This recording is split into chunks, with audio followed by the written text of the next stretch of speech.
What if royalty didn't guarantee riches?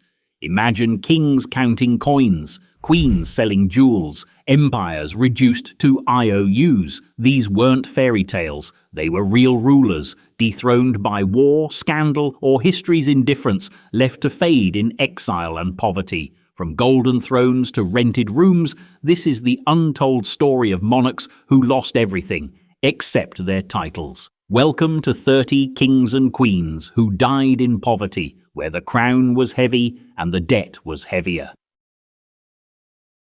Before we dive in, if you love strange history, royal downfalls and stories they definitely didn't teach in school, make sure to subscribe to the channel. And while you're here, drop a comment. Where are you watching from and what time is it right now? Let's see who else is wandering through forgotten kingdoms at 2 a.m. 1. King Louis XVI of France, the last absolute monarch of France, did not begin his reign as a cautionary tale. If anything, Louis XVI seemed like a textbook royal, married young, raised in opulence, and handed a collapsing empire wrapped in silk. He inherited Versailles, a palace the size of a town, with its fountains that never ran dry and its banquets that never stopped. But while the chandeliers glittered, the ceiling above him was beginning to crack.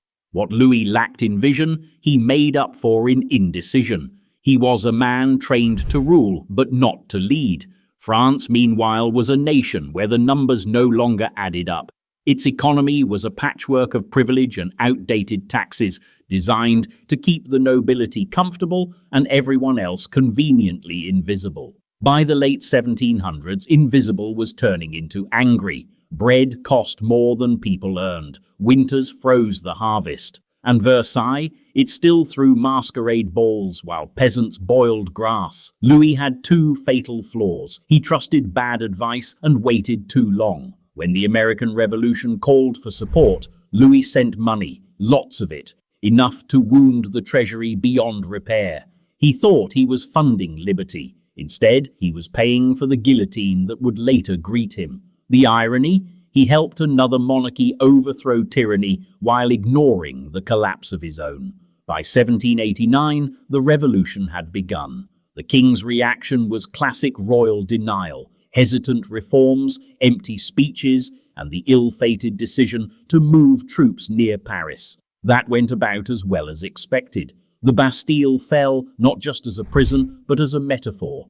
The people weren't asking anymore. They were storming. Louis found himself a prisoner of his own palace, then a prisoner in an actual prison, then a monarch stripped of titles, riches and power. His attempts to flee the country failed in cinematic fashion, recognized at a town post office by someone who had seen his face on a coin.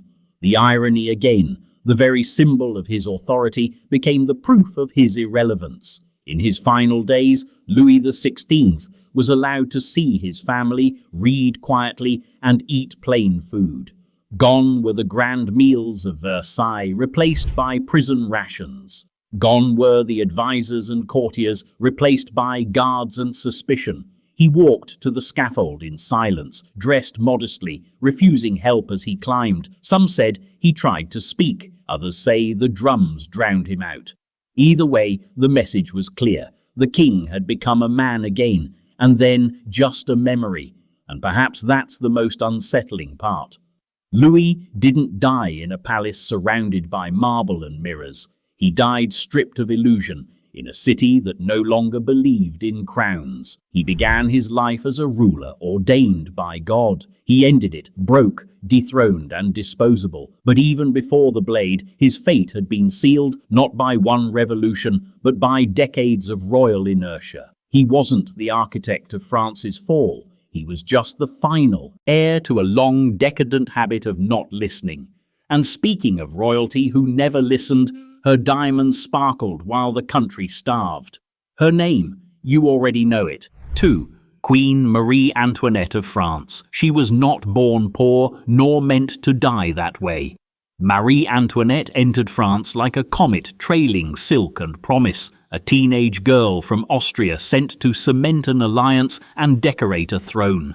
Her wedding to Louis XVI was a national spectacle, an opera in lace and champagne. The streets of Paris echoed with cheers. The monarchy still shimmered then, still pretended that the empire beneath it wasn't rotting from debt and hunger.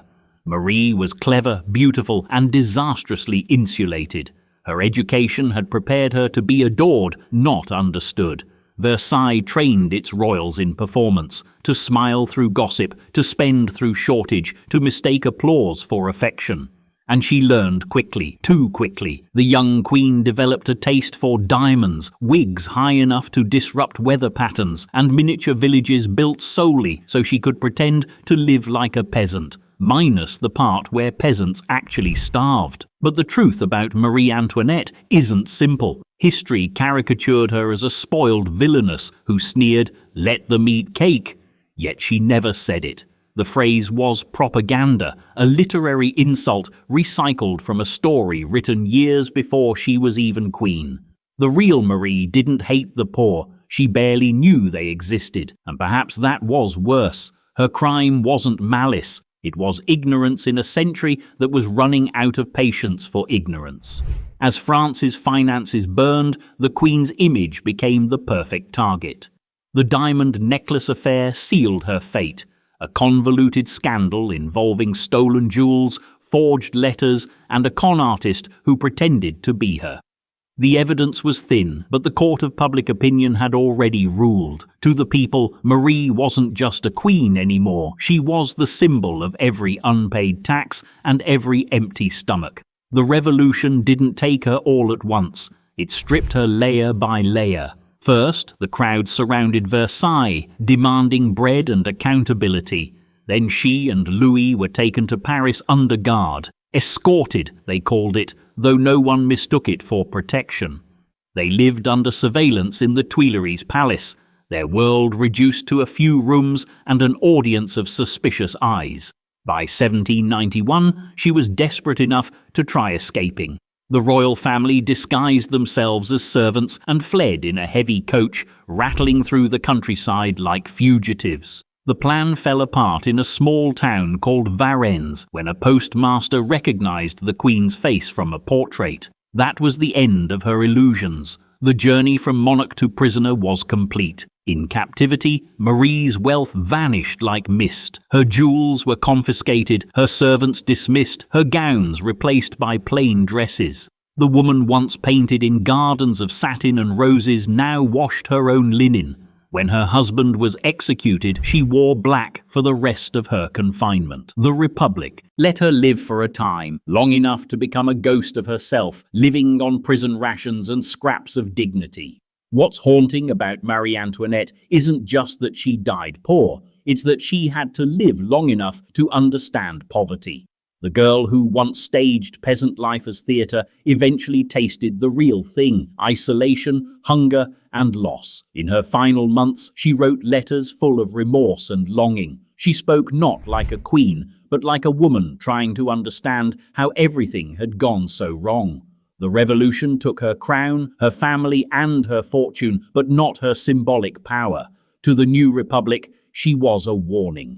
To history, she became something stranger, a paradox of innocence and extravagance, victim and cause, adored and despised. And when France was done with its queen, the idea of royalty itself seemed broken beyond repair.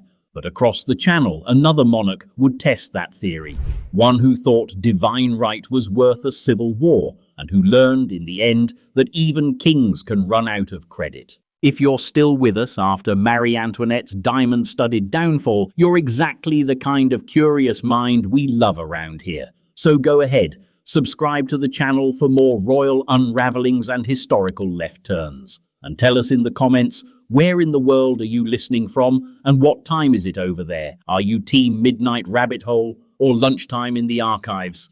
3.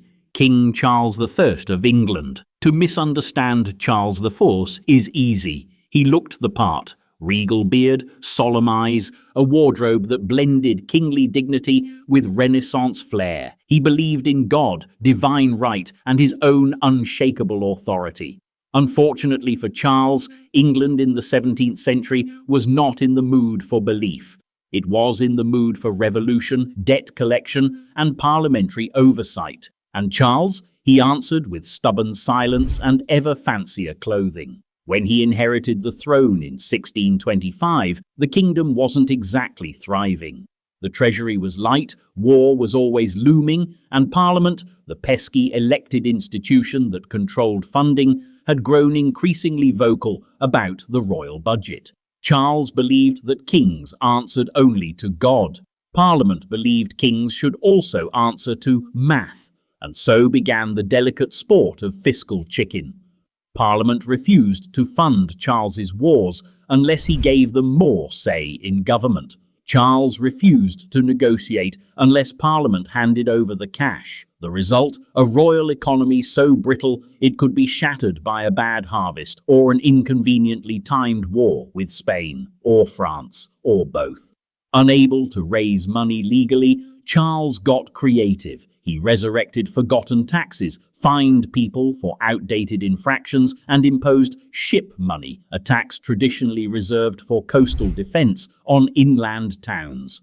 The response was as expected. People paid, but grudgingly, and with each coin collected, resentment grew louder.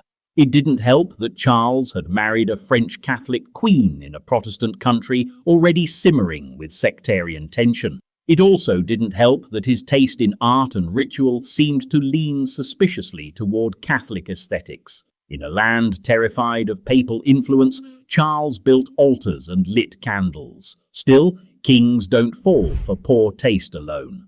The true collapse began when Charles ruled without Parliament for 11 years. Historians call it the personal rule. Critics call it the world's longest passive-aggressive silence. During this time, he governed by decree, stretching royal power like a rubber band.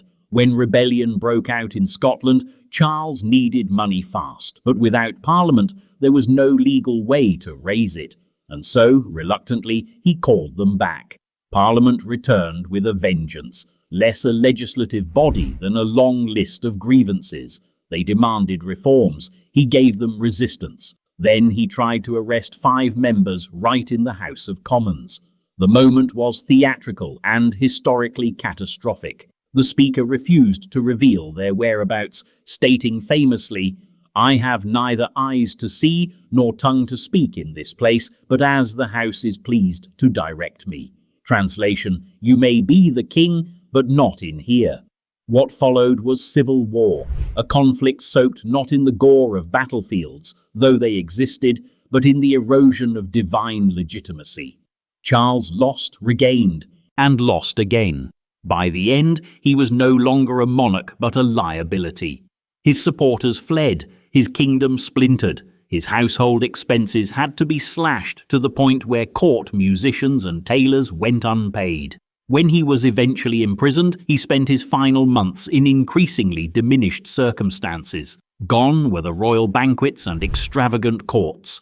In their place were solitary confinement, cold rooms, and legal negotiations that amounted to little more than delay tactics. The man who once ruled 3 kingdoms had been reduced to a name on a list, one whose debts, both moral and financial, had come due. He died with dignity, history tells us. But dignity doesn't pay the butcher or the guards or the debts accrued from decades of stubborn rule. His son, Charles II, would spend years in exile, broke and begging across European courts, relying on distant cousins and sympathetic nobles to keep the dream of monarchy barely alive. And speaking of exile, what happens when a king runs, not walks, from his kingdom and finds himself living on borrowed beds in borrowed castles, trading a crown for charity? The answer lies in the story of the brother who fled rather than fall, James II. 4. King James II of England. James II was not the kind of man who inspired mild reactions. You either followed him loyally into the storm or watched with deepening concern as he steered straight into it with his eyes wide open. He had the pedigree, of course, brother to a beheaded king, son of a sainted martyr, and raised in exile with just enough distance from reality to believe it couldn't possibly repeat itself. Spoiler, it could. When Charles II died in 1685 without a legitimate heir, James, his younger brother, took the throne. He was a seasoned naval commander, a practicing Catholic in a deeply Protestant country, and a man who mistook loyalty for silence. In those early days, the country held its breath. England had just spent decades in the chaos of civil war, the regicide of Charles I, Cromwell's stern republic, and then the restoration of the monarchy. Stability, any kind of stability, was welcomed, but James, unfortunately, didn't know how to leave well enough alone. Within months of ascending, he began promoting Catholics to high office, dismissing parliamentary limits and flaunting religious toleration not as a modern ideal but as a royal edict. His declaration of indulgence, which suspended penal laws against Catholics and dissenters, might sound progressive today, but in 1687 it was political dynamite. Even those who supported religious tolerance didn't want it served with a side of absolutism. Parliament saw it as a monarch reaching over their heads. The Church of England saw it as a betrayal. And the public, they remembered his father's reign. They remembered how it ended. But James had one thing in his favour. He had no male heir. As long as his Protestant daughter Mary stood next in line, many were willing to tolerate his reign as a temporary inconvenience. That changed in 1688, when his second wife gave birth to a healthy baby boy. A Catholic prince, a new dynasty. The tolerance snapped. What followed was the Glorious Revolution. Glorious only if you weren't James. His daughter Mary and her husband William of Orange were invited by Parliament to invade. James didn't fight. He panicked. He fled London in the dead of night, tossing the royal seal into the Thames on his way out, which in hindsight was a bit dramatic and completely ineffective. The Dutch army marched in without much resistance. Parliament declared the throne vacant. England had deposed its king without a single decisive battle. James landed in France, where he was received by his cousin Louis XIV with all the formality owed to a fellow monarch, and all the pity owed to a man who had clearly lost everything. The once King of England became a guest at the court of Versailles, living in borrowed grandeur, funded not by his own treasury, but by the generosity of foreign royalty. He tried once to reclaim his throne through Ireland, but the attempt fizzled out in military failure and another round of exile. After that, there were no more campaigns, just years of quiet displacement. He spent his final days at the Château de Saint-Germain-en-Laye, a royal residence turned gilded cage. There James lived on Louis XIV's charity, attended daily mass, and gradually faded into irrelevance. From divine right to diplomatic inconvenience, his life became a slow unravelling of everything he believed was immutable. He died not in battle, nor in royal ceremony, but in a foreign country that pitied him more than it respected him. And yet he wasn't the only Bourbon monarch to end his days dependent on someone else's good graces. Decades later, another Charles X of France, would also find himself dethroned, exiled and slowly forgotten, a king with nowhere left to rule except the fading memories of a vanished throne. 5. King Charles X of France. Charles X didn't just believe in monarchy, he believed in monarchy as divine theatre. A king wasn't just a ruler, he was a living emblem of order, ceremony, and God's will on earth. Unfortunately for Charles, France had just spent the better part of 4 decades burning down that idea, rebuilding it, then burning it down again. By the time he came to power in 1824, the throne he inherited was more of a folding chair, fragile, collapsible, and already tilted toward collapse. Born in 1757, Charles was the younger brother of Louis XVI, the same Louis who had discovered the hard way that revolutions don't read family trees. Charles survived the revolution by fleeing to Britain and Austria, spending years abroad in aristocratic exile. While the guillotine roared through Paris, Charles sharpened his taste for royalist nostalgia. He imagined himself not as a survivor of the revolution,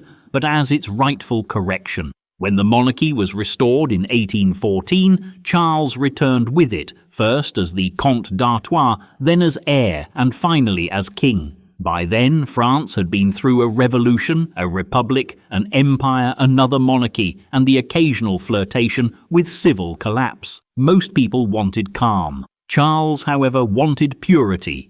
As king, he reinstated church privileges, handed compensation to former nobles, and tried to scrub out the revolutionary stain from French history. He even held a sacred coronation ceremony in Reims, complete with medieval rituals, trying to revive the ghost of pre-revolutionary France. It wasn't nostalgia, it was delusion with a scepter. His policies didn't just alienate liberals and republicans, they baffled moderates. Charles passed laws that punished blasphemy, censored the press, and dissolved the Chamber of Deputies when it didn't vote his way. The French people, who had only recently rediscovered the joys of breathing without surveillance, began to feel the old pressure again. Then came July 1830. Charles issued the July Ordinances, sweeping decrees that suspended the constitution, restricted the press, and rigged future elections. The response was swift. Paris erupted. For 3 days, the capital became a battlefield of barricades, with citizens waving the tricolour flag in defiance. This was not a full-scale revolution. It was a well-aimed eviction notice. Charles abdicated and fled, first to England, then to Austria. Unlike Louis XVI, he avoided a tragic end, but he paid in dignity.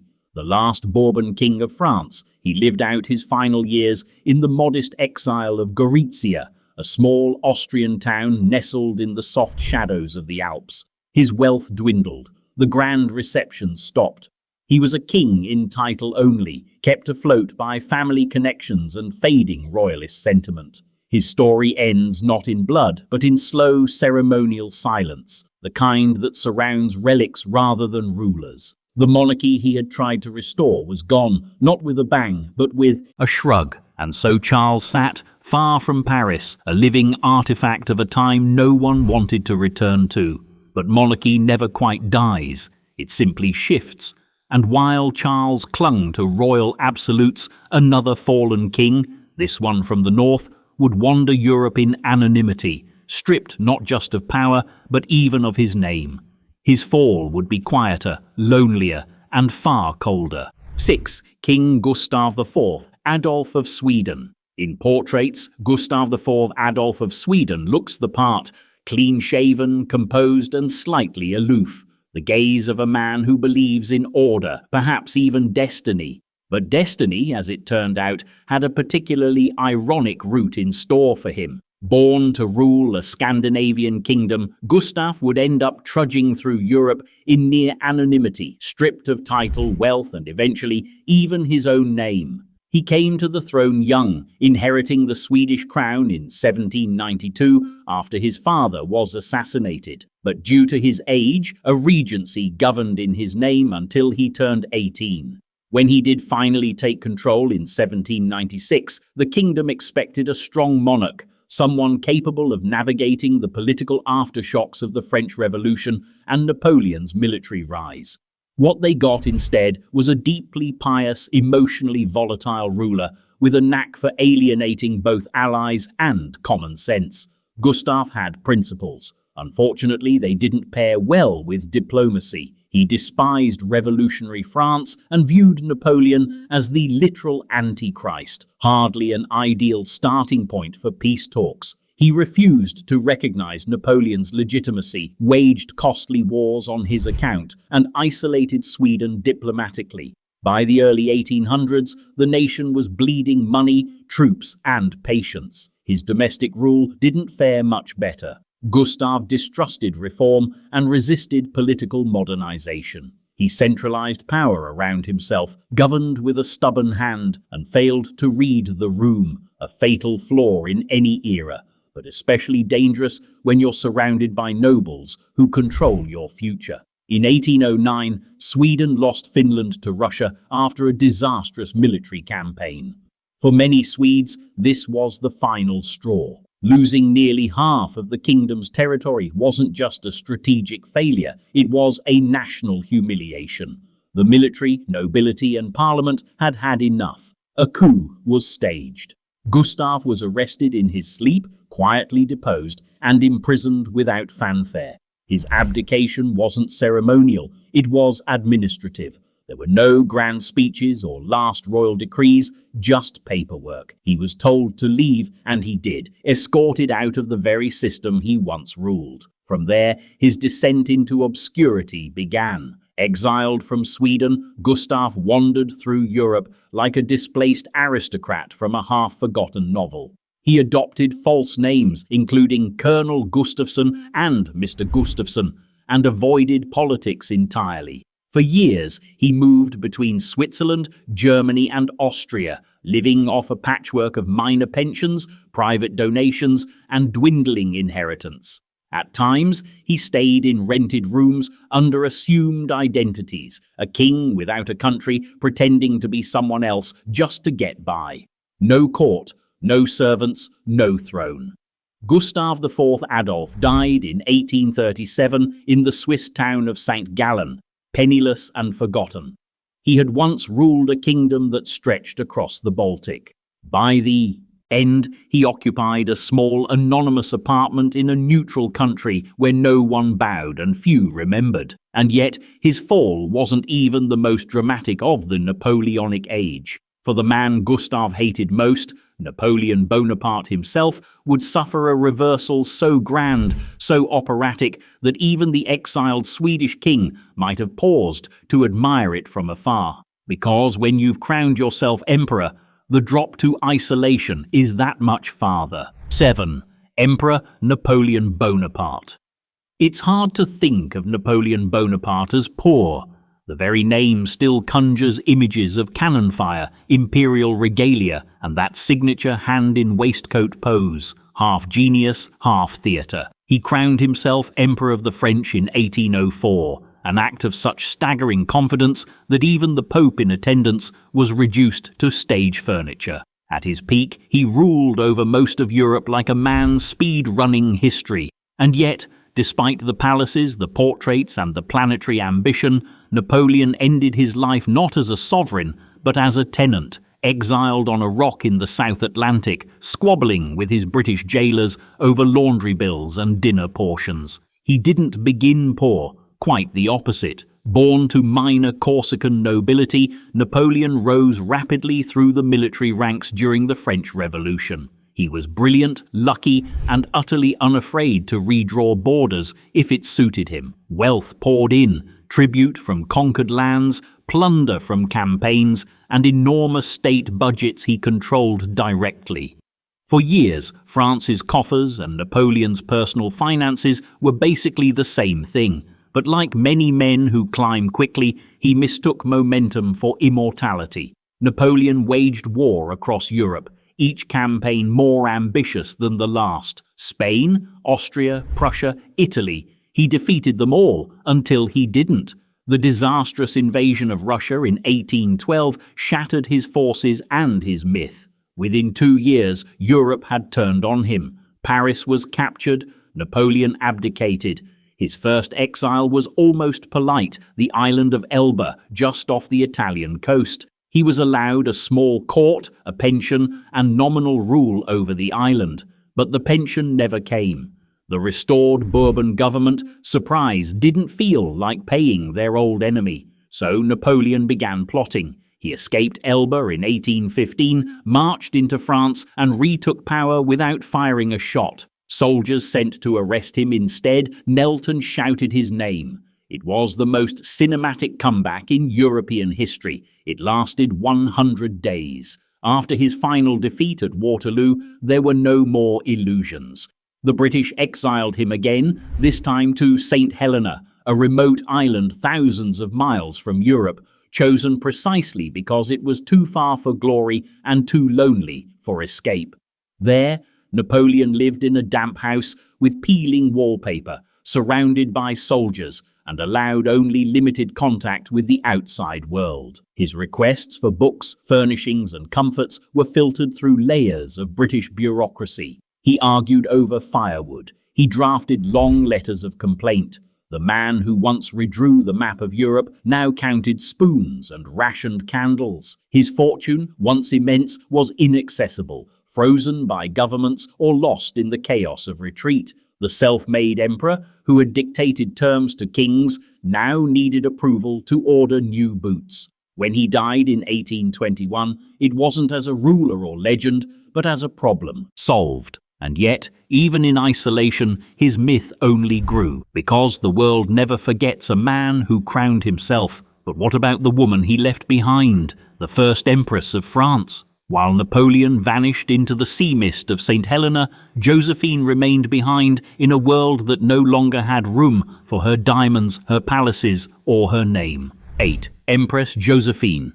Josephine de Beauharnais was born in Martinique, married into French nobility, widowed by the Revolution, and rose from debtor's prison to imperial throne, all before her 40th birthday. She survived the guillotine by sheer timing and social agility, rebranded herself as a Parisian socialite, and eventually captivated the most ambitious man in Europe. But despite all her reinventions, Josephine's fortunes were never entirely her own. Her rise came by charm, her fall came by decree. Napoleon adored her. At first, their love letters are still quoted, mostly for their operatic intensity and questionable grammar. When he became first consul, then emperor, he crowned her empress with his own hands at Notre Dame Cathedral.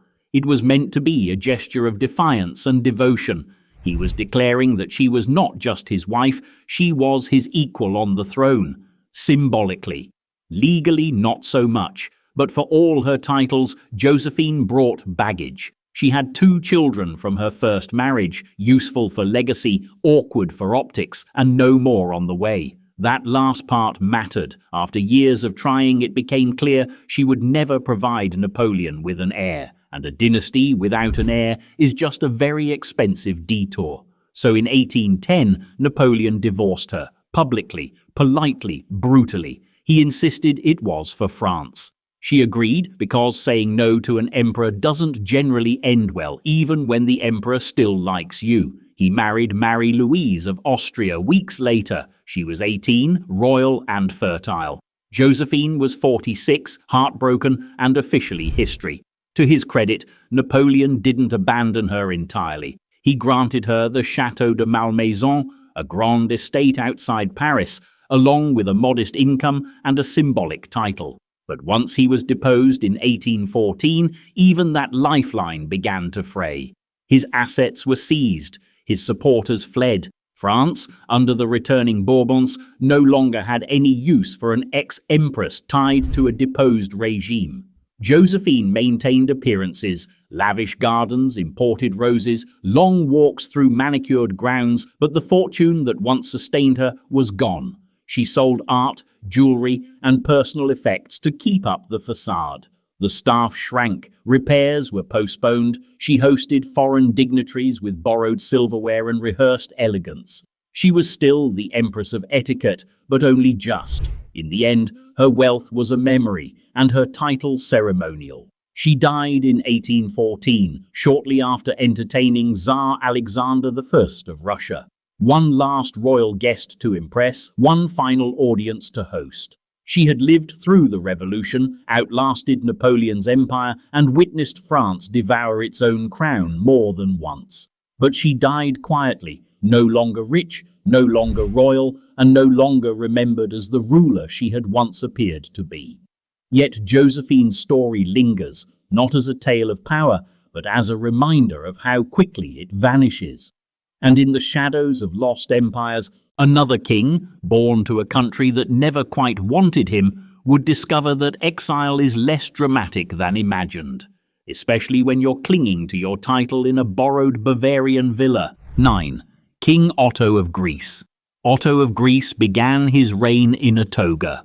Symbolically, of course. When he arrived in 1832 to become the first modern king of Greece, the country was still recovering from a brutal war of independence against the Ottoman Empire. It had no real government, little infrastructure, and a population mostly confused about what a Bavarian monarch was supposed to do. Otto was 17 years old, imported directly from Munich, and greeted like a Hellenic messiah, young, handsome, and surrounded by German advisors who didn't speak a word of Greek. He was a king before he was a man, and the role fit him like a costume that never quite got tailored. The great irony of Otto's reign is that it began in idealism and ended in exile, not because he lacked sincerity, but because he lacked political instincts. Greece, as it turned out, didn't want a king in theory. It wanted a king who could deliver miracles. Otto delivered bureaucracy. From the beginning, his rule was rocky. He governed through a regency council made up of Bavarian officials who saw Greece less as a newly independent nation and more as a colonial project in need of European discipline. The locals saw it differently. The Greek Orthodox Church, veterans of the revolution, and the country's impoverished farmers all viewed Otto as a foreign transplant trying to lecture a wounded country on how to be civilized. Still, Otto tried. He travelled the country, promoted education, and attempted land reforms, but he refused to grant a constitution until protests forced his hand in 1843. Even then, his rule remained heavy-handed and tone-deaf. He tried to remain above factionalism, but in a country defined by it, that just made him look absent. He tried to appease Europe while pretending to be Greek. The result was a monarchy caught between two continents and loved by neither. By 1862, his rule had become untenable. A revolt in the provinces snowballed into a national crisis. Otto and his wife Amalia left Athens under the pretense of a diplomatic visit. They never returned. The Greek people, weary of Bavarian influence and hungry for a homegrown monarch, deposed him in absentia. There were no final speeches, no mobs, just silence, a vanished crown, and a one-way ticket to nowhere in particular. Otto spent the rest of his life in Bavaria, living quietly in a castle that felt more like a museum than a home. He never renounced his title. He still signed letters as King of Greece, and he refused to speak of abdication. But Greece had moved on. His income, drawn from a modest personal inheritance and a sliver of state pension, barely covered his costs. He sold land, lived modestly, and remained in the memory of his former kingdom as a noble but irrelevant figure. And while Otto faded into polite obscurity, another royal, this one from an entirely different corner of the world, would lose not just her throne, but her entire kingdom, swallowed by empire. Exile was no longer reserved for European nobility. The next queen's fall came not with rebellion, but with colonization. 10. Queen Ranavalona III of Madagascar. Queen Ranavalona III was the last sovereign of Madagascar, a monarch caught in the jaws of European imperialism, tasked with defending a kingdom already marked for erasure. When she ascended the throne in 1883, she was just 22 years old. Her crown was heavy with symbolism and stripped of power from the very start. She didn't inherit rule so much as she inherited a waiting room for conquest. The French had been circling Madagascar for years, first with trade, then with treaties, and finally with troops. Ranavalona's predecessors had played a cautious game, negotiating with colonial powers while trying to modernize their country's defenses and institutions. But by the time Ranavalona became queen, the negotiations were over. France was done playing diplomat. It wanted land, and it would take it with or without consent. Despite her limited authority, Ranavalona became the figurehead of a quiet resistance. The monarchy, though ceremonial, still symbolized national sovereignty. Her court continued to function in name, her image appeared on currency, and her presence served as a political rallying point for Malagasy pride. But French forces were advancing, and the real decisions were being made in Paris. In 1895, French troops occupied the capital, Antananarivo, and the illusion of independence finally shattered. The monarchy was dissolved the following year. Ranavalona was deposed and placed under house arrest within her own palace. The Queen, now a political inconvenience, was removed with careful choreography. No riots, no drama, just a press release and a one-way voyage. She was exiled to Reunion Island first, where she lived in a government-owned villa with a small entourage and even smaller allowance. Her life, once punctuated by royal ceremonies and diplomatic meetings, now revolved around embroidery, French lessons, and long walks in unfamiliar gardens. She was no longer a queen, just a colonial subject with a title that no longer opened doors. In 1899, the French government moved her again, this time to Algiers. There she lived in a modest house on the outskirts of the city, surrounded by a handful of loyal attendants and the occasional curious visitor. Her possessions were few, her income meager. She sold personal jewelry and relied on a state pension controlled entirely by the very power that had dismantled her kingdom. Despite everything, Ranavalona never gave up the regal posture. She dressed formally, she received guests with dignity, she signed letters with her royal title. But time is relentless and exile is humbling. The world moved on. Madagascar became a French colony. Her name faded from newspapers. Her memory grew dim even among her own people. She died in 1917 in Algeria, far from the red soils of Madagascar, without riches, without power, and without a crown. Just a quiet funeral, paid for by a government that had erased her throne. But while Ranavalona's end was quiet, the next monarch's downfall was loud, expensive, and deeply theatrical. A king whose appetite for wealth outlasted his treasury, whose exile was more buffet than banishment. He wasn't conquered, he was overthrown by his own indulgence. 11. King Farouk of Egypt. If Egypt in the early 20th century was a riddle wrapped in a revolution, then King Farouk was the punchline. Crowned at just 16, he entered royal life with enough optimism to fill the Nile. His subjects adored him at first, young, handsome, foreign-educated, wrapped in British tailoring and nationalist promise. But Farouk's reign would become a masterclass in squandered potential, ending not with a coup d'etat's thunder, but with the pitiful thud of a fallen fork at a too-large dinner table. He came to power in 1936, inheriting the throne of a country technically sovereign but still deeply under British influence. Egypt was churning with ambition, colonial tension, and dreams of modernity. It needed a unifying figure. Instead, it got Farouk. What began as youthful extravagance soon hardened into habitual excess. Farouk collected things: cars, watches, coins, bad decisions. He bought up luxury items by the crate, once reportedly acquiring so much foie gras that customs assumed he was opening a French restaurant. But while the king dined like a European aristocrat, his people struggled under poverty, corruption, and a deepening sense that Egypt's monarchy was little more than a costume party thrown with borrowed money. During World War II, his government staggered under foreign pressure and internal dissent. Farouk tried to walk a political tightrope, balancing British demands, nationalist hopes, and his own desire to stay uninvolved. He wobbled. His reputation, once rooted in promise, began to unravel in gossip and scandal. Rumors of lavish gambling, womanizing, and eccentric behavior filled Cairo's cafes faster than any royal decree ever did. But the final blow wasn't personal, it was military. Egypt's humiliating defeat in the 1948 Arab-Israeli War exposed the regime's incompetence. Soldiers returned not as heroes, but as symbols of a broken system. Disillusionment turned into anger. The army, quietly led by young officers like Gamal Abdel Nasser, decided Egypt no longer needed a king. In 1952, a coup was staged with surgical precision. Farouk, shocked but ever theatrical, boarded his yacht with over 200 suitcases and a collection of gold-encrusted toiletries. He sailed off into exile, bound for Italy, leaving behind a throne that would never be restored.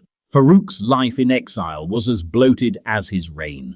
In Rome, he became a walking tabloid, overweight, overindulgent, and overdrawn. His fortune, once vast, was largely confiscated. He lived on dwindling savings, selling off valuables and royal memorabilia to stay afloat. Hotels became homes, casinos became companions, meals became metaphors. He died in 1965 at the age of 45, reportedly after a meal so decadent it sounded like satire. No throne, no kingdom, no legacy, just a name on a tab, and the echo of what could have been. And yet, for all his failures, Farouk wasn't the last king to fall softly.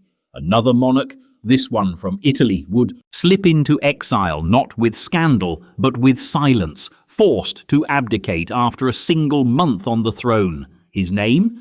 Umberto. His reign? Barely a footnote. His fortune? Just as fleeting. 12. King Umberto II of Italy. King Umberto II's reign lasted exactly 34 days, just long enough to order new stationery. He became king in May of 1946 and was out by June, making him less a monarch and more a historical footnote in formal attire. But what he lacked in time on the throne, he made up for in symbolism. Umberto was the last king of Italy, and his exit closed the curtain not just on a monarchy, but on an entire idea of what Italian royalty had meant, and failed to mean, for over 80 years. He was born into the House of Savoy, a dynasty that had helped unify Italy in the 19th century and spent the 20th century watching it come apart.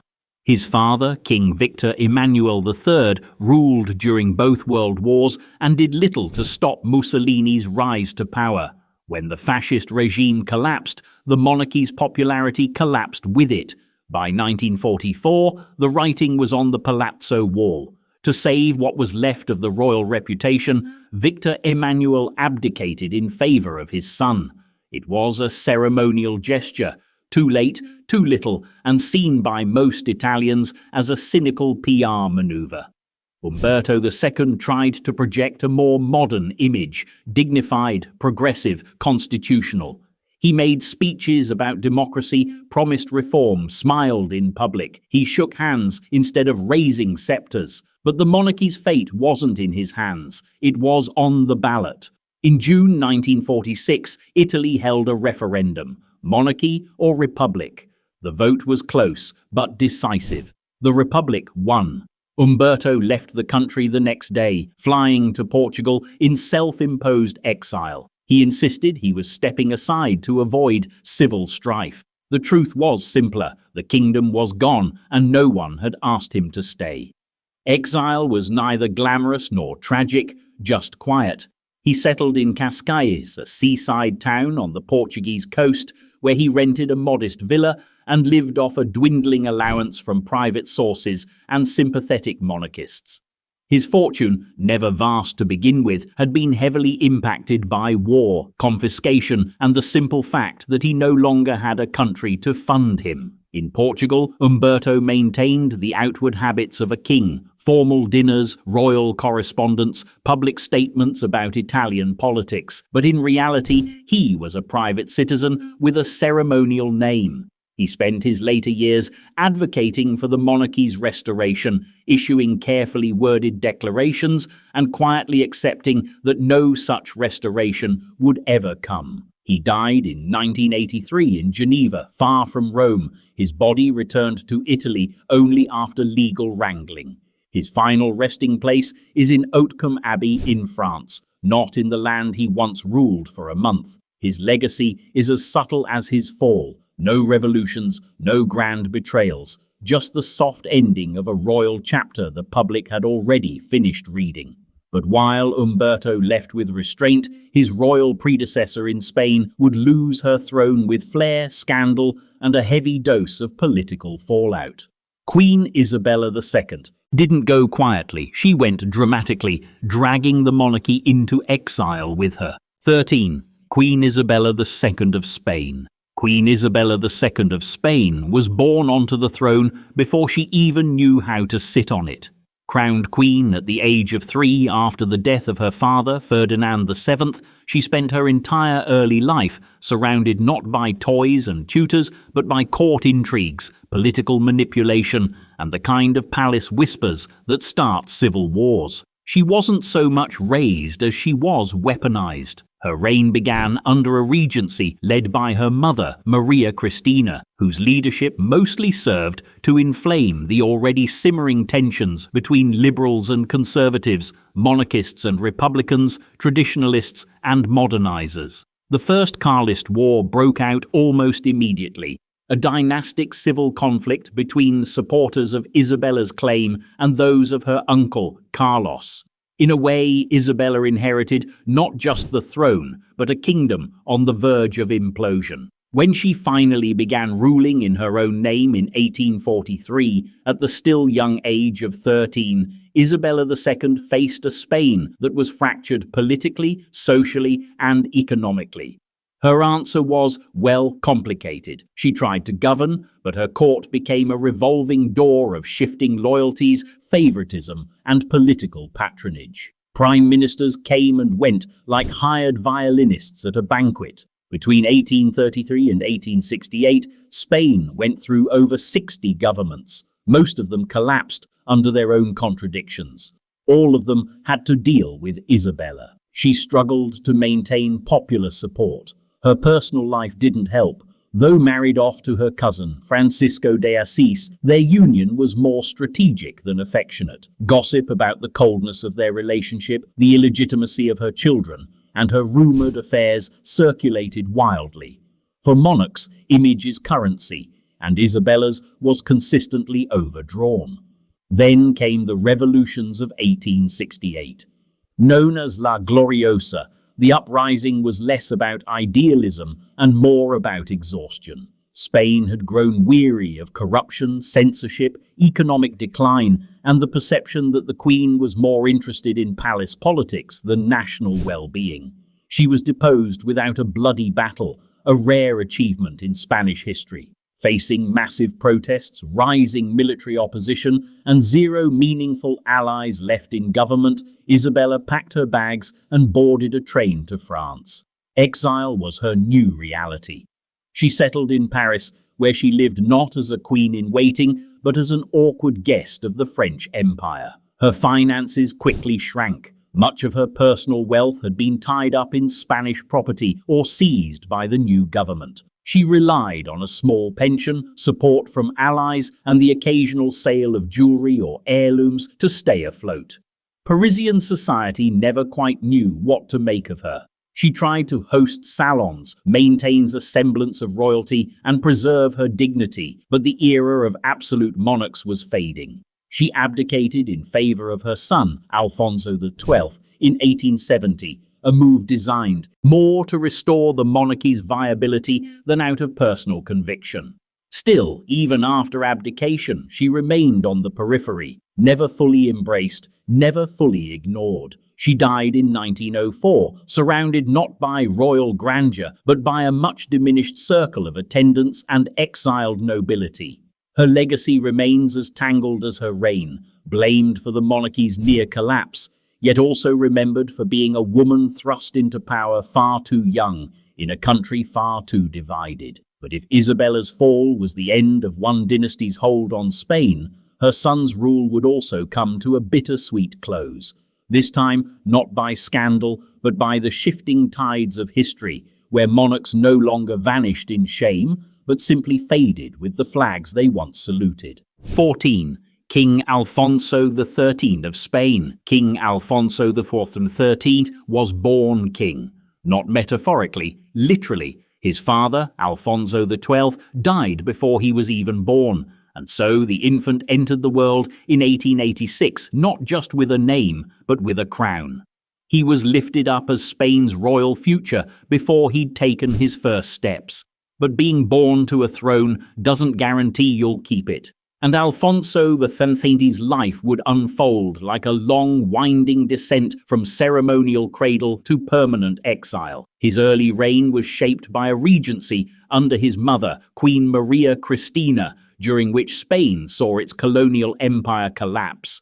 By the time Alfonso took over the duties of ruling in 1902, Spain had already lost Cuba, Puerto Rico, and the Philippines. The sun had set on its empire, and the spotlight now turned inward, to the unrest economic stagnation, and social divides festering at home.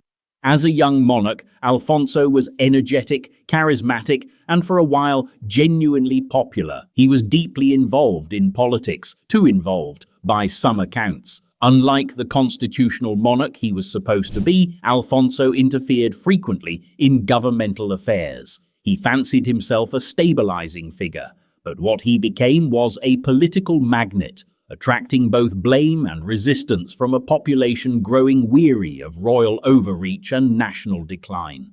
His rule became a balancing act between liberal governments, conservative reactions, and the ever-growing influence of the military. That balance collapsed spectacularly in 1923 when Alfonso supported a military coup led by General Miguel Primo de Rivera. It was a gamble: suspend the constitution, let a general fix the mess, and then return to normalcy. But normal never came back. Primo de Rivera's dictatorship floundered, and by 1930, Spain was worse off than before. Economically strained, politically fractured, and increasingly anti-monarchist.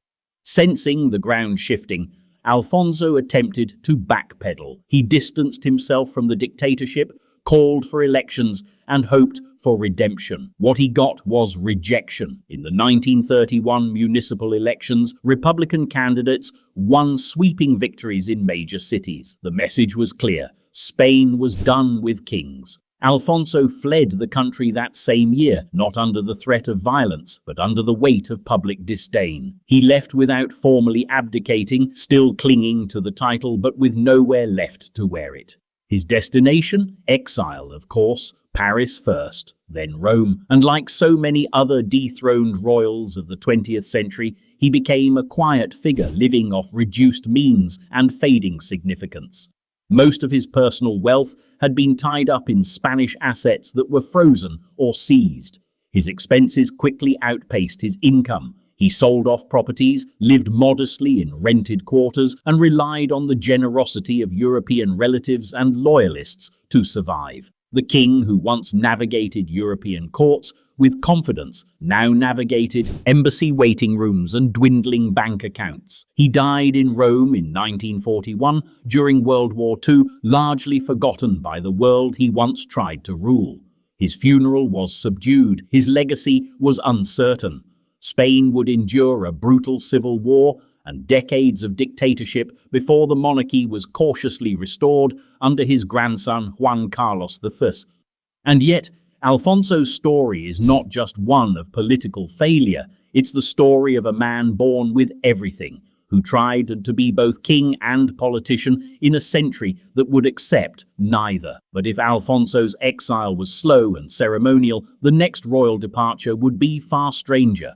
A king who gave up his throne not for politics, but for love, and found himself counting pennies in Paris while the crown passed him by. 15. King Edward VIII, Duke of Windsor. King Edward VIII reigned for less than a year, but he made it count. If by count you mean triggering a constitutional crisis, abandoning the throne, and spending the rest of his life trying to live like royalty on a commoner's budget. He is, perhaps, the only British monarch who voluntarily walked away from power, wealth and duty, not for politics or principle, but for a woman. And while the fairy tale version of this decision often casts him as a romantic martyr, the truth is less cinematic. Edward stepped into exile with a suitcase full of expectations and quickly discovered that love doesn't pay rent in Paris. He became king in January 1936, after the death of his father, George V. Tall, stylish and wildly popular, Edward was already a tabloid icon. He embodied a modern, approachable monarchy, less crown and sceptre, more polo and parties. But beneath the charm was a man famously bored by state affairs and increasingly sceptical of royal obligation. The palace may have seen him as a future king, but he saw the job as optional. Then came Wallis Simpson, a twice-divorced American socialite with charm, ambition, and impeccable timing. Edward was captivated. The relationship alarmed the government, church and royal household. As the supreme governor of the Church of England, Edward couldn't marry a divorcee with living ex-husbands. The church said no. Parliament said no. The public never got a vote. Edward, however, insisted.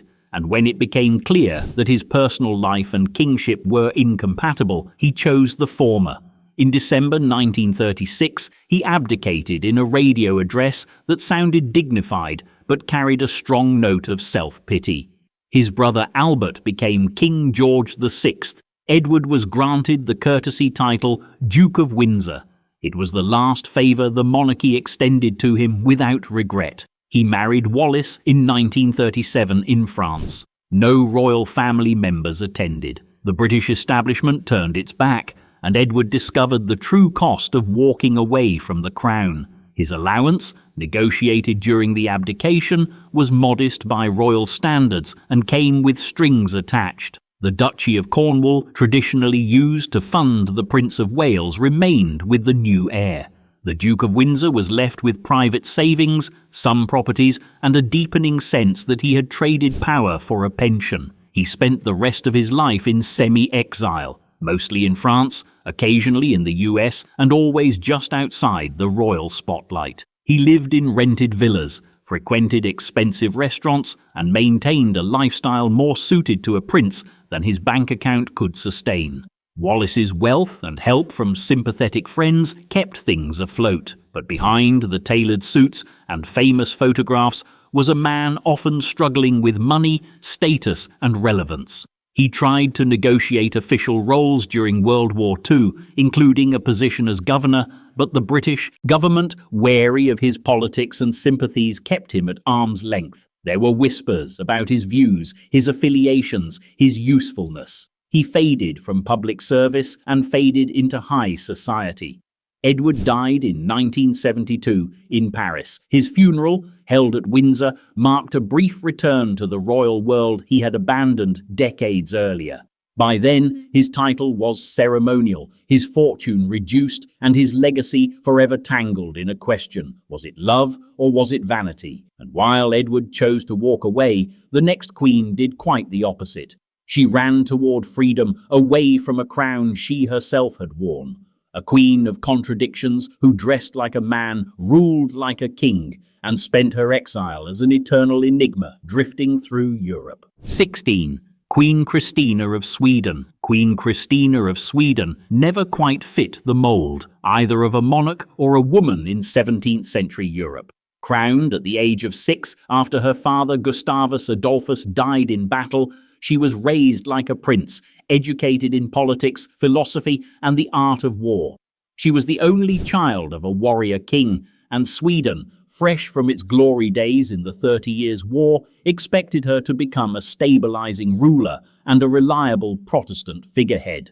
But Christina had other plans. Ruling bored her, convention bored her, eventually even the crown bored her. She reigned officially from 1644 to 1654, a decade of contradictions. On paper, she was the queen of one of Europe's most formidable Protestant powers. In practice, she was an intellectual misfit in royal drag. She surrounded herself with philosophers, artists, and scientists, Descartes among them, whom she summoned to court like chess pieces in her private game of enlightenment. But where others saw majesty, she saw monotony. The court expected her to marry and produce an heir. She refused both. Marriage, she claimed, would chain her. Her body, she believed, was her own to command. For a 17th century monarch, these were not popular opinions. Behind the scenes, Christina was already planning her exit. Sweden had served her curiosity. Now, she wanted freedom. In 1654, she stunned Europe by abdicating the throne, one of the first and rare few women in history to voluntarily walk away from royal power. She cited fatigue and poor health, but in truth she was preparing for reinvention. She converted to Catholicism in secret and made her way to Rome, where she arrived not as a fugitive, but as a curiosity. A Protestant queen who had traded a throne for theology. But exile, even by choice, came at a cost. Her abdication stripped her of royal income and Swedish political support.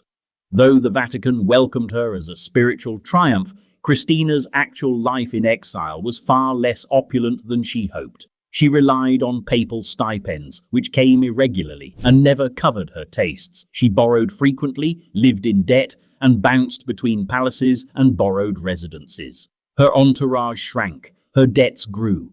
She tried to insert herself into European politics, offering to mediate peace treaties, even pitching herself as a candidate for new thrones in Naples or Poland, but these ventures never materialized.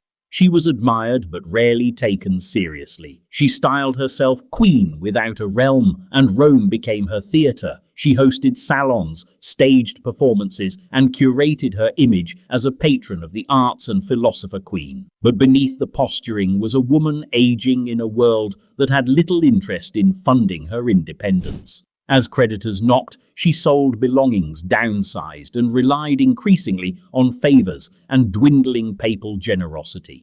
Christina died in 1689 in Rome, still stateless, still title-proud, still broke.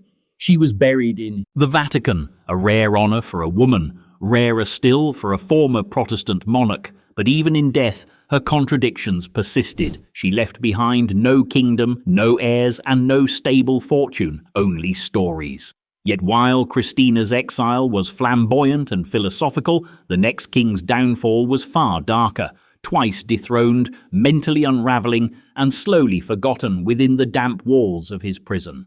His life ended not in the streets or in exile, but in silence. 17. King Henry VI of England. King Henry VI ruled England twice and lost it twice. His life was not so much a reign as a long, painful drift through war, madness, and abandonment. Born in 1421, he became king before his first birthday, inheriting not just the English throne, but also a disputed claim to the French crown. He was a king in name long before he had the language to speak it, and that mismatch between title and temperament would haunt him for the rest of his life. Henry was never meant for the battlefield or the political arena. He was gentle, pious, and bookish, traits that might have made a fine monk but made a disastrous monarch in a century soaked in conflict. While his father, Henry V, had been a war hero and national symbol, Henry VI grew up shy, passive, and increasingly fragile in mind. His court fractured around him, with rival factions jostling for influence. The result was chaos thinly disguised as governance. The Wars of the Roses, England's dynastic civil war, exploded during his reign, not because Henry started it, but because he couldn't stop it. His inability to choose sides, enforce discipline, or hold on to loyal allies made him a symbolic prize rather than a leader. Both the House of Lancaster, his family, and the House of York treated him like a chess piece, something to be captured, restored, or replaced, depending on who was winning. In 1453, Henry suffered a mental breakdown so severe he became entirely unresponsive for over a year. He reportedly failed to recognize even his newborn son. During this time, a protectorate was established and the seeds of Yorkist ambition began to sprout. Though Henry later recovered partially, his grip on power never fully returned. When Edward IV, the Yorkist claimant, took the throne in 1461, Henry fled. He wandered between safe houses, remote castles and monasteries, effectively a king in hiding. For 6 years, he was more legend than ruler. Then, in 1470, the wheel turned again. A political alliance restored Henry to the throne in what became known as the readeption. But this restoration was hollow. He was a puppet, propped up by nobles who did the ruling in his name. Isolated and visibly unwell, Henry spent much of this second reign confined indoors, with little understanding or say in how his kingdom was governed. By 1471, Edward IV returned with an army and crushed the Lancastrian forces. Henry's son was killed in battle. His wife fled abroad, and Henry, captured yet again, was locked in the Tower of London.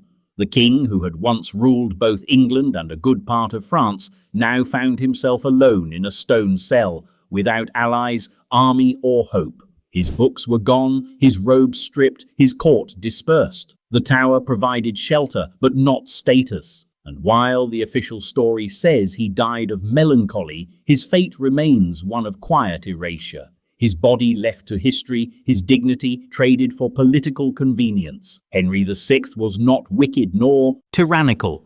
He was simply unsuited to the throne, a man too soft for a world that required steel. But the next king would have no such hesitations. Bold, ambitious and battle-hardened, he seized power with a sword and tried to hold it with brute conviction. His name? Richard. His end?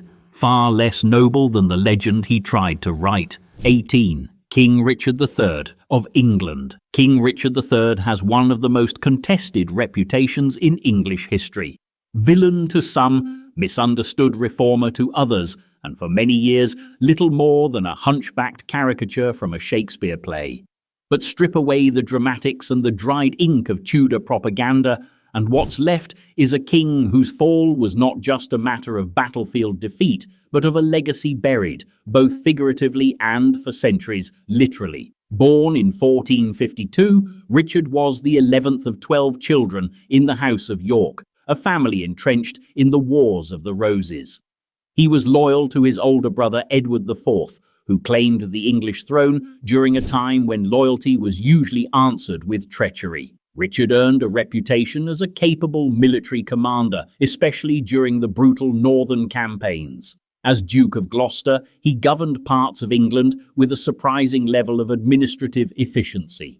By all appearances, he was a sharp, serious royal brother, low in line but high in trust. Then Edward IV died unexpectedly in 1483, leaving his 12-year-old son, Edward V, as heir. That boy never made it to the throne. Richard was named Lord Protector, supposedly to govern until the young king came of age. Within weeks, he had declared the boy and his brother illegitimate, imprisoned them in the Tower of London, and assumed the crown himself. Whether he truly believed in their illegitimacy or simply acted out of ambition is one of history's great unresolved questions. What is known is that the two princes disappeared. Richard became king, and England held its breath. His reign was short, just over 2 years, and marked by instability from the start. The nobility was uneasy, the common people suspicious, and the Tudors, exiled and hungry for power, waiting across the Channel. Richard tried to steady the ship through reforms. He introduced laws against corruption, promoted the use of English in legal proceedings, and curbed exploitative land practices. But good governance wasn't enough to wash away the stain of usurpation. In 1485, Henry Tudor invaded with a ragtag army, and a claim bolstered more by propaganda than genealogy. The two sides met at the Battle of Bosworth Field. Richard, ever the soldier, led a daring cavalry charge to kill Henry personally. It nearly worked, until it didn't. His forces collapsed. He was surrounded, unhorsed, and killed. The crown, famously, was found in a hawthorn bush and handed to Henry Tudor, who became Henry VII. With Richard's death came the end of the Plantagenet dynasty and the rise of the Tudors, who wasted no time rewriting his story. He was vilified, demonized, turned into a literary villain whose misshapen body mirrored a twisted soul. His lands were seized, his allies executed or exiled, and his memory reduced to a cautionary tale. He was buried hastily, without ceremony, beneath a church in Leicester that would eventually become a car park. There were no royal mourners, no grand tomb, no state recognition. For over 500 years, his remains were lost to history, his name synonymous with tyranny. It wasn't until 2012 that his bones were rediscovered beneath that parking lot, curved spine and all, and reinterred in a proper tomb. A final nod to a man who died not just poor in wealth, but bankrupt in reputation. And yet, Richard's defeat wasn't unique. Before him, another English king, less infamous but just as unlucky, had also lost everything to invasion. His kingdom swallowed whole, his heirs scattered, his reign the final breath of Anglo-Saxon England. His name was Harold, and his end marked the start of someone else's empire. 19. King Harold II of England. King Harold II, the last crowned Anglo-Saxon king of England, ruled for less than a year. In that short time, he faced 2 full-scale invasions, fought 2 major battles in under 3 weeks, and lost everything: his crown, his kingdom, his legacy. He wasn't a weak king, he wasn't an inept one. He was just the wrong man at the wrong time, caught in the perfect storm of competing claims, Viking resurgence, and one very ambitious duke from Normandy. Born around 1022 into the powerful Godwin family, Harold wasn't royalty by blood, but he was as close to it as a non-royal could get. His father, Godwin, Earl of Wessex, had been the most powerful noble in England under King Edward the Confessor. Harold himself rose through the ranks with military success and political manoeuvring, becoming Earl of Wessex after his father and effectively running the kingdom in Edward's later years. When Edward died childless in January 1066, Harold was crowned king by the English nobility. But claims to the English throne were never so simple. Duke William of Normandy insisted Edward had promised him the crown. Meanwhile, King Harald Hardrada of Norway claimed the throne through a convoluted arrangement with a previous king.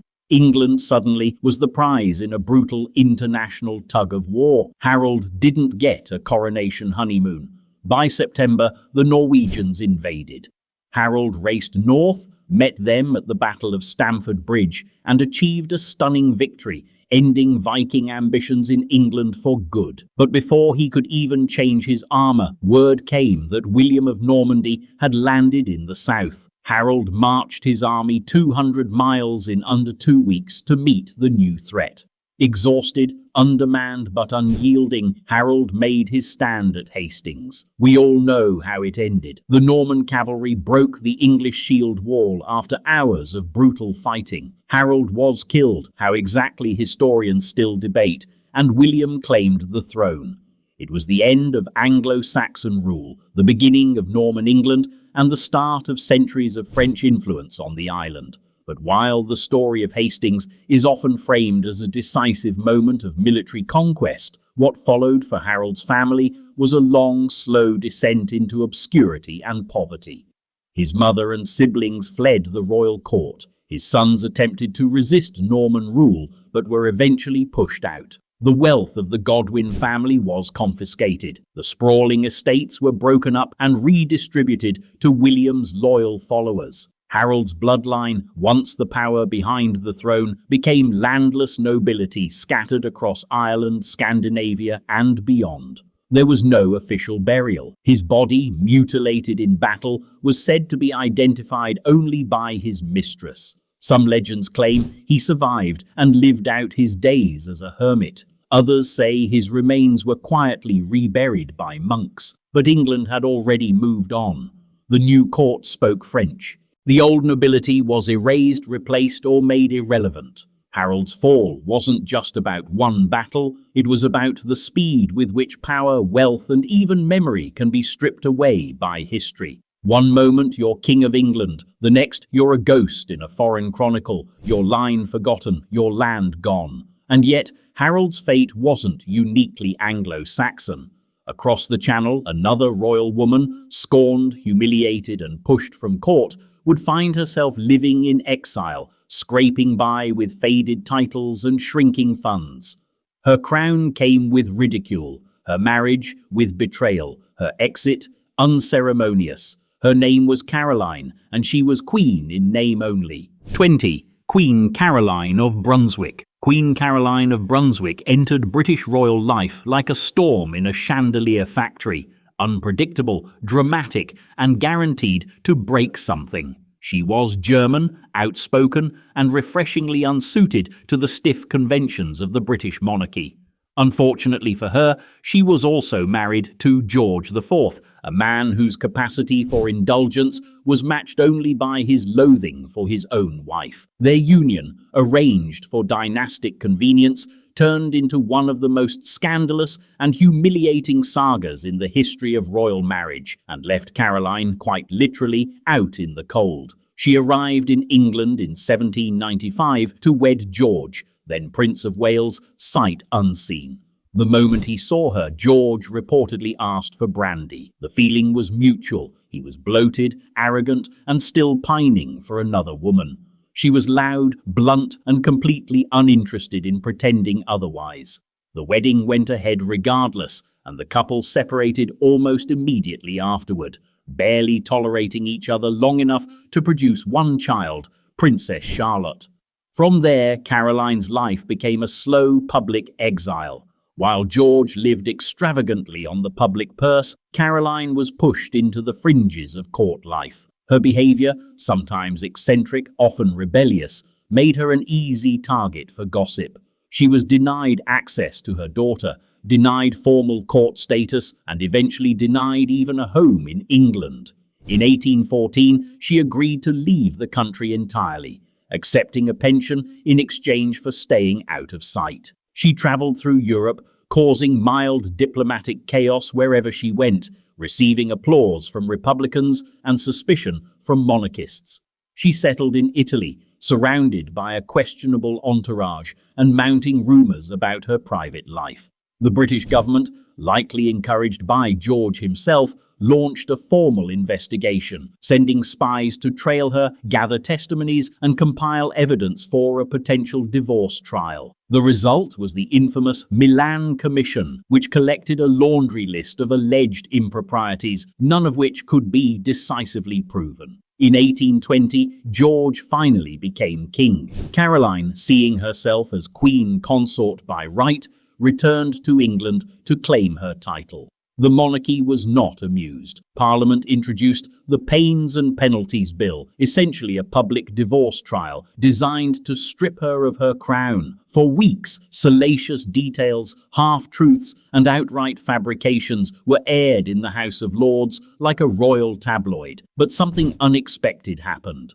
Caroline became a public favourite. The British people, weary of George's excesses and sympathetic to Caroline's outsider status, rallied behind her.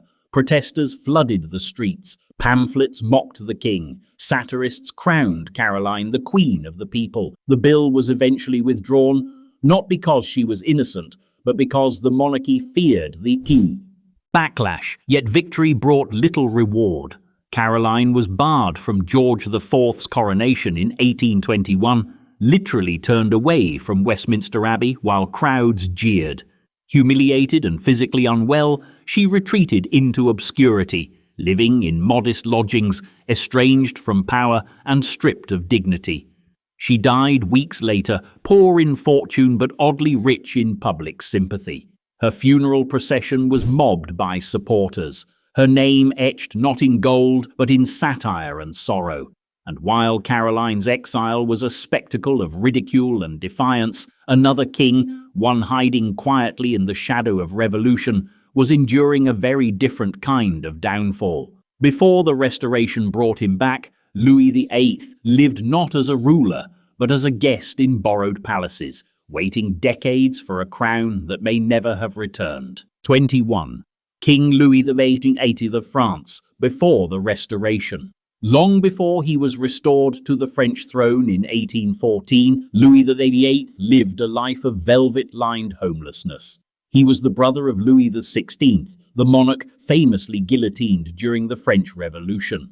And for over 2 decades, Louis wandered from palace to palace, court to court, clutching on to the idea of monarchy like a man carrying a broken compass through a collapsing world. Born Louis Stanislas Xavier, he was titled the Count of Provence during the Ancien Régime. He was never supposed to be king. He wasn't charming like his younger brother, nor was he particularly popular, but he had the one thing France was increasingly less interested in: royal blood. When the revolution broke out, he fled France, expecting to return in triumph within months. Instead, he spent 23 years in exile, years marked by dashed hopes, shrinking resources, and the increasingly humiliating reality of being a king without a country.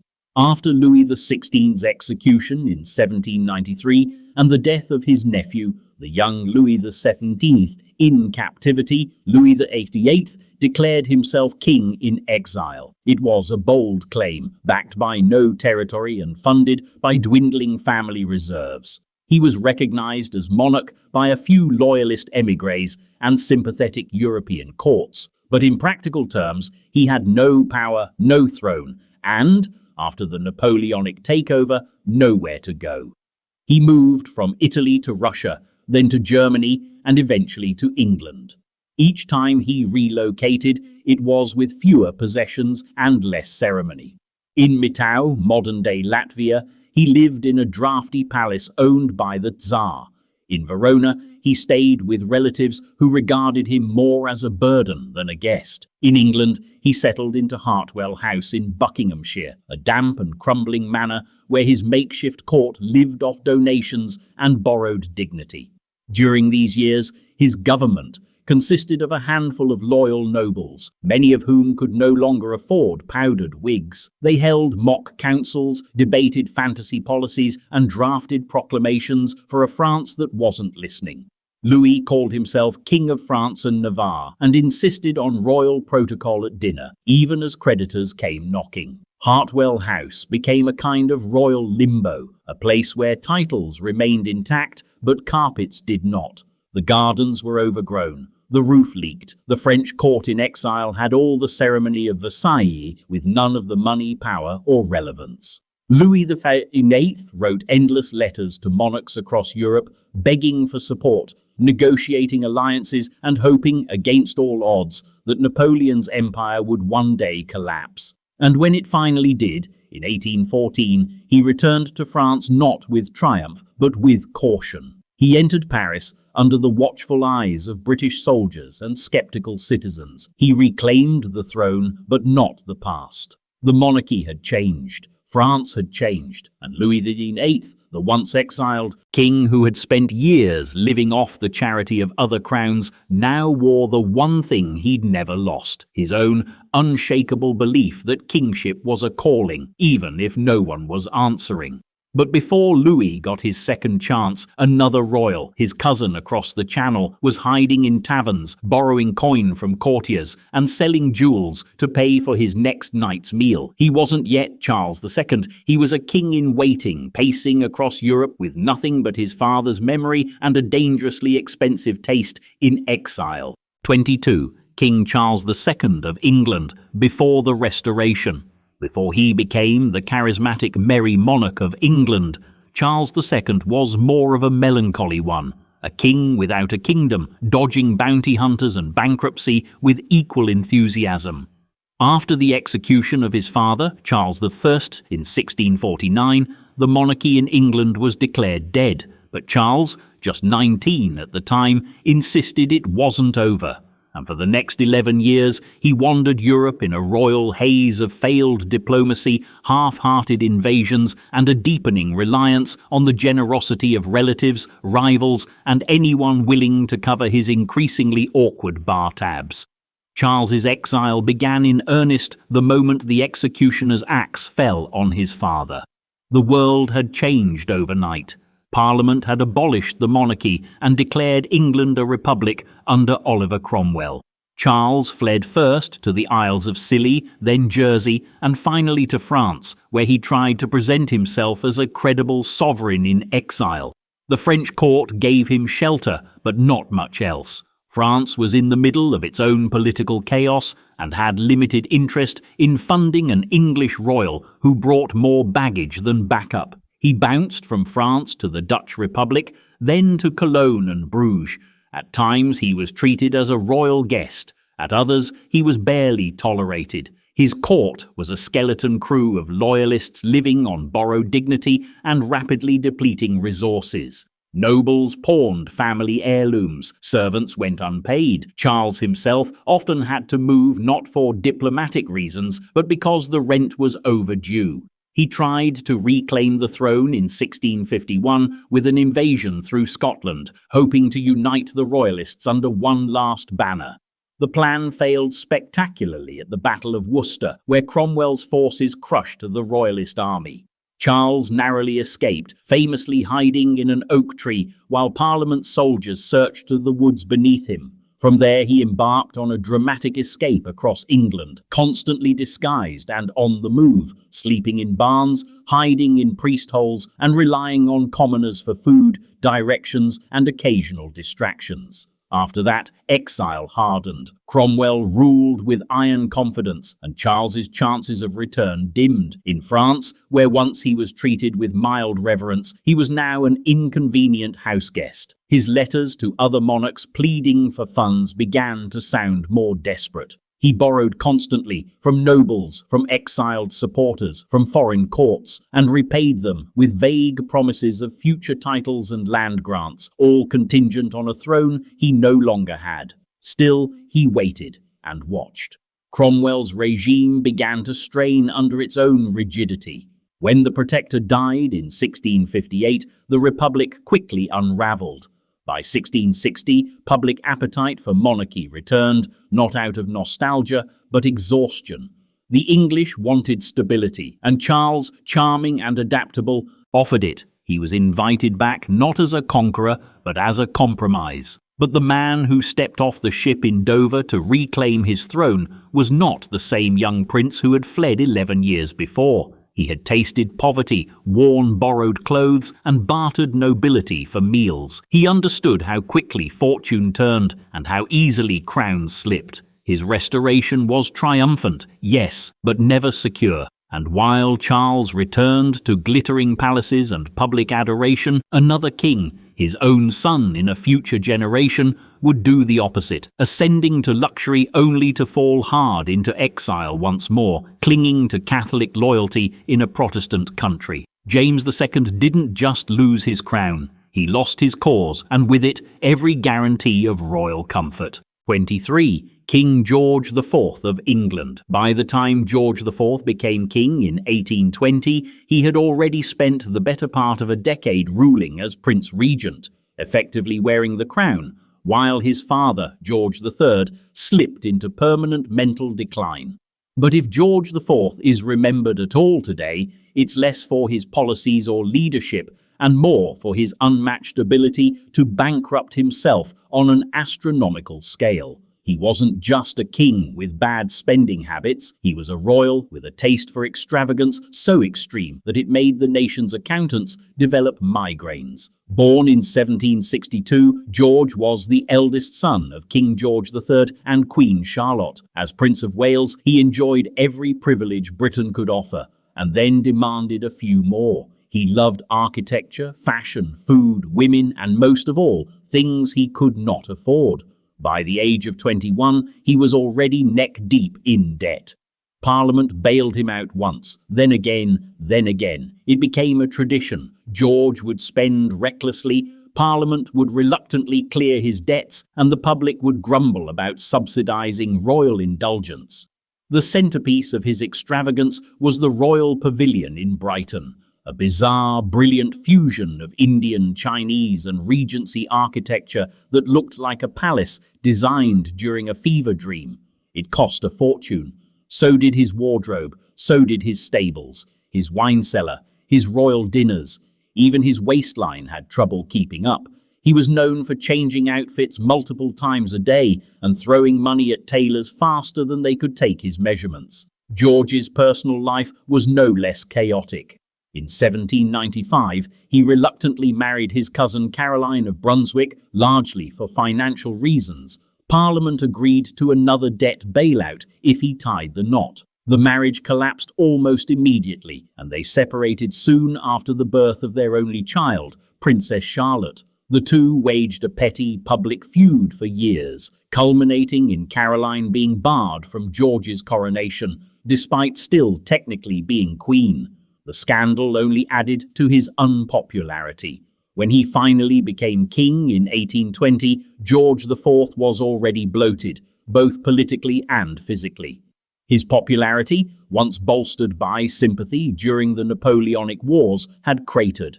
He continued to live lavishly while Britain dealt with post-war economic hardship, civil unrest, and growing demands for reform. His reign was marked by a kind of elegant apathy. He cared deeply about appearances, but far less about governance. By the end of his reign, his debts were enormous. Estimates suggest he owed millions in today's currency, and much of it was never repaid. The crown picked up the tab, but not without resentment. George IV died in 1830, deeply unpopular, mocked for his vanity, and quietly considered a financial cautionary tale in royal robes, and yet his downfall was domestic. Others lost their wealth in exile, some in scandal.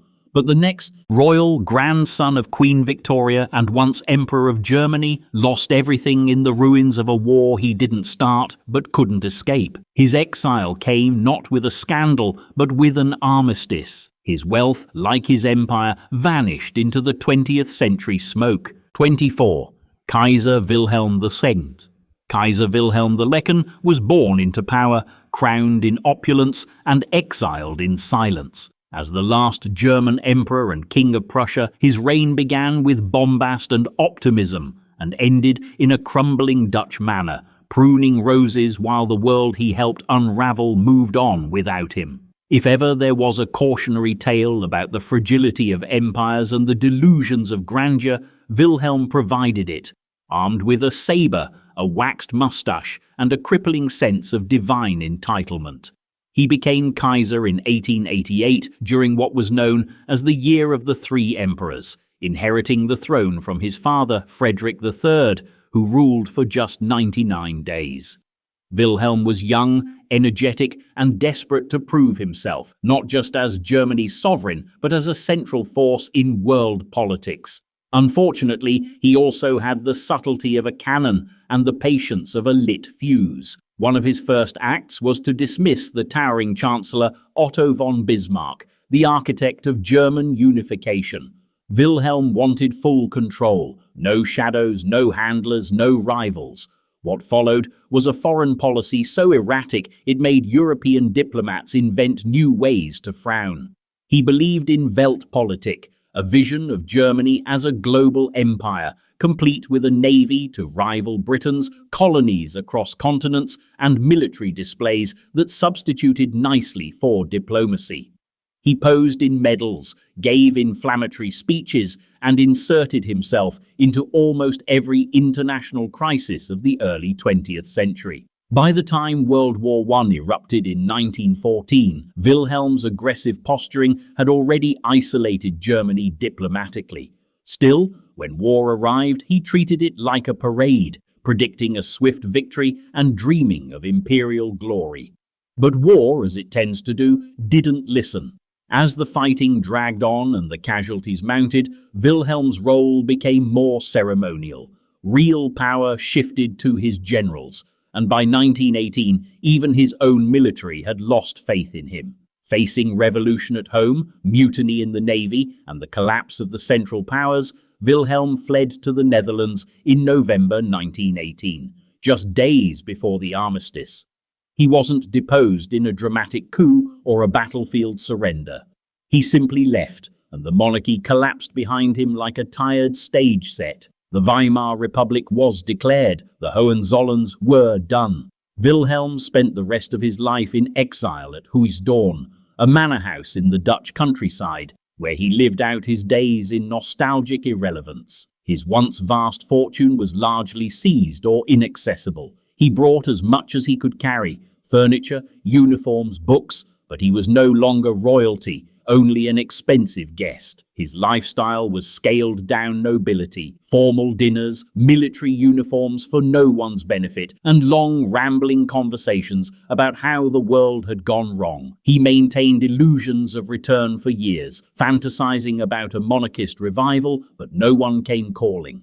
When Hitler rose to power, Wilhelm was initially intrigued, until the Reich made it clear that there would be no room for emperors in the new order. Even in death, he refused to let go. His will requested that he not be buried in Germany until the monarchy was restored. He died in 1941, an old man in exile, surrounded by relics of a vanished empire.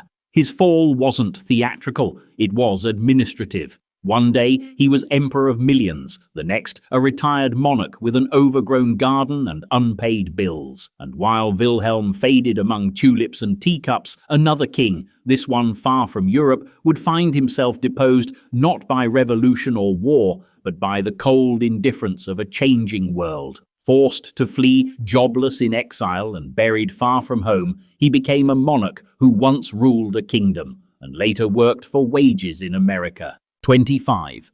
King Peter II of Yugoslavia.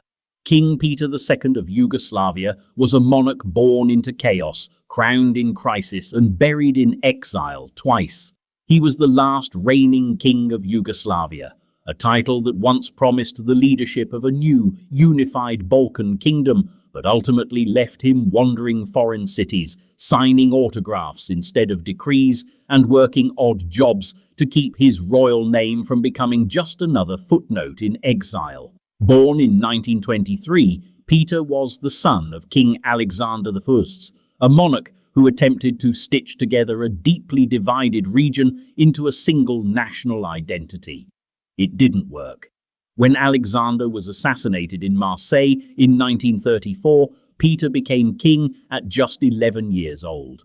Because of his age, his cousin Prince Paul served as regent, a position that would become politically volatile on the eve of World War II.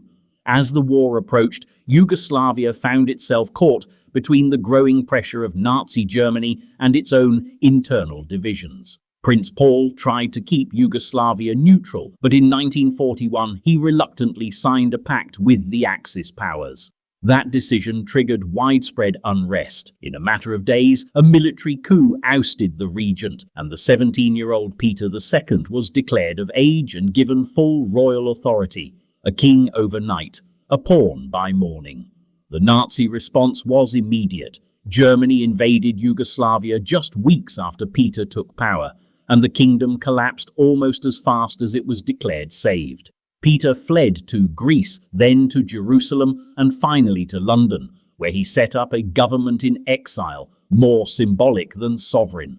The Allies recognized him, but his actual control over Yugoslavia was non-existent. In London, Peter lived like many displaced royals of the time, somewhere between figurehead and inconvenience. He gave radio broadcasts to occupied Yugoslavia. He posed for war bonds. He married Princess Alexandra of Greece, and he watched from afar as his country descended into civil war, occupation, and resistance. When the communists under Tito emerged as the dominant force in the fight against the Axis, Peter's relevance eroded by the day. After the war, the newly formed Socialist Federal Republic of Yugoslavia formally abolished the monarchy. Peter was not invited back. He was not given a pension nor offered a diplomatic position. He was simply declared surplus to requirement. He remained in exile, first in England, then in the United States, where his royal title did not stretch nearly as far as his expenses. By the 1950s, Peter was living modestly in New York and Chicago, giving speeches, making appearances, and reportedly working small jobs, including one in a financial firm. He struggled financially for the rest of his life, often supported by monarchist sympathizers and small fundraising efforts. The crown jewels were gone, the court had vanished.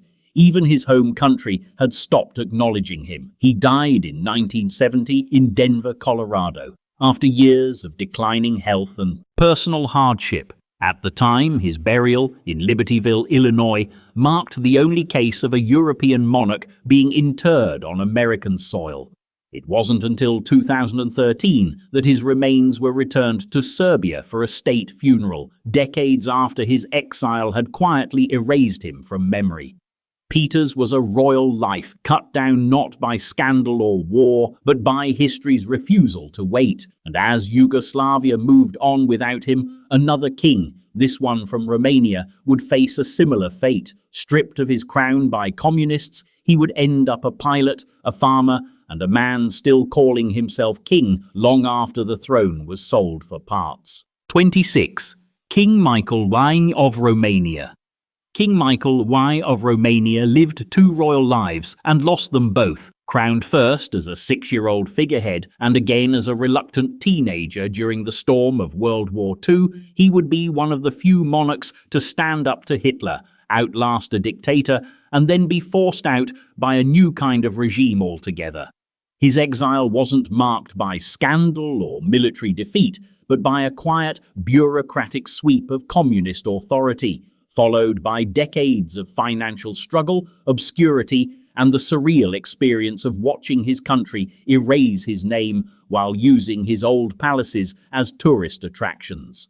Born in 1921, Michael was the son of Prince Carol, a man who abdicated, returned, and reigned with all the subtlety of a sledgehammer.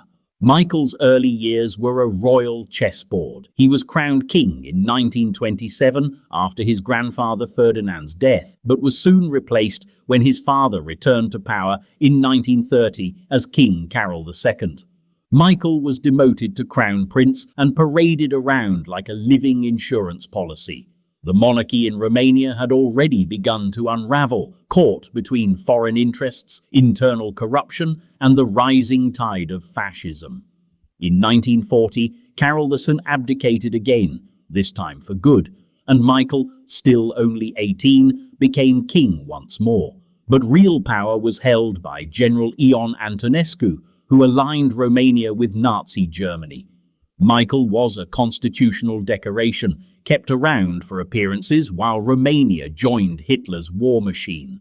That changed in August 1944 when Michael, with the backing of a few army officers and moderate politicians, arrested Antonescu and switched sides, pulling Romania into the Allied camp. It was one of the boldest acts of his reign and arguably helped shorten the war on the Eastern Front. But boldness didn't guarantee security. After the war, Romania fell increasingly under Soviet influence. A communist government was installed, and in 1947, with pressure mounting from Moscow and domestic communists, Michael was summoned and handed an ultimatum: abdicate or the country would suffer.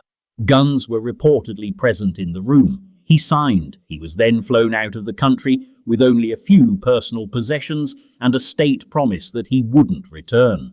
The Romanian monarchy was abolished. The borders closed behind him. In exile, Michael struggled. His properties were seized, his income vanished. He worked briefly as a commercial pilot, then as a chicken farmer in Switzerland, eventually settling into a life that hovered somewhere between dignified and austere. There was no pension, no compensation, and very little global interest in the fate of a monarch who had lost his throne to bureaucracy. He lived off modest earnings and support from monarchist sympathizers. His wife, Princess Anne of Bourbon-Parma, shared in this strange half-life, royal in name, civilian in every other sense. After the fall of communism in 1989, Michael attempted to return to Romania, but was turned away at the airport. It wasn't until 1997 that he was allowed to set foot in the country again. By then, he was in his 70s, a king without a kingdom, a patriot without a passport. He spent his final years quietly in Switzerland, occasionally visiting Romania, where opinion on him remained divided. Some saw him as a tragic hero, others a relic. But he never stopped referring to himself as King Michael, not out of delusion, but out of duty. And while Michael lost his throne to ideology, the next monarch's exile was less political and more practical. A king whose dynasty collapsed not in revolution, but in referendum. And what followed was a decades-long life of quiet displacement, shrinking fortunes, and a crown left behind in the cradle of democracy. 27. King Constantine II of Greece. King Constantine II of Greece was the last monarch of a country that had long wrestled with the very idea of monarchy. His reign lasted less than a decade, and his exile stretched over 4 decades longer. Crowned in a nation already teetering between fragile democracy and lurking authoritarianism, Constantine didn't lose his throne in a war or a revolution, but in the confusing, slow-motion train wreck of coup, counter-coups and referendums. By the time he left, even those who might have sympathized weren't entirely sure what exactly he'd tried to do. Born in 1940 into the House of Glucksburg, Constantine came of age in the post-war years when Greece was rebuilding from Nazi occupation and civil war. He was handsome, athletic, and briefly a national hero. He won a gold medal in sailing at the 1960 Olympics, the first Greek to do so in the modern games. When his father, King Paul, died in 1964, Constantine inherited a throne that looked solid on the outside, but was hollow underneath. His early reign was rocky. Greece was already simmering with political tension between the left and right, between the military and civilians, and between those who saw the monarchy as outdated pageantry and those who believed it was essential to national identity. Constantine quickly found himself in the middle of a constitutional crisis. In 1965, he clashed with the popular Prime Minister Georgios Papandreou, ultimately dismissing him and triggering mass protests. The political chaos that followed weakened democratic institutions and made space for the thing everyone said they didn't want: a military dictatorship. In April 1967, a group of colonels staged a coup and seized power.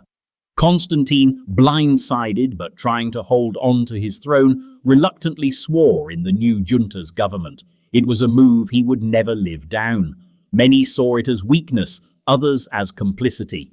Months later, in December of the same year, Constantine attempted a counter-coup, hoping to rally loyal military units and restore democratic order. It failed spectacularly. With no military support and no path forward, he and his family fled the country, first to Rome, later to London. He would never again reign. For decades, Constantine lived in quiet exile, first as a symbolic monarch, then as a historical footnote. His properties in Greece were confiscated. His citizenship was revoked in the 1990s. He sued the Greek government and won a judgment at the European Court of Human Rights, but received only partial compensation. By the late 1990s, he was living in a modest house in Hampstead, relying on private funds, family wealth, and the occasional speaking engagement. The crown, once encrusted with ceremony, had become a memory wrapped in legal filings. He wasn't allowed to return to Greece permanently until 2013, and even then, he came not as a king, but as a pensioner with no official status. He lived quietly, reappearing occasionally at family events or royal funerals, never quite restored, never quite forgotten. Constantine died in 2023, still titled king in monarchical circles, but not in law. His funeral was semi-official. His portrait never returned to government buildings. His monarchy, like so many in the 20th century, had disappeared into the long shadow of republicanism.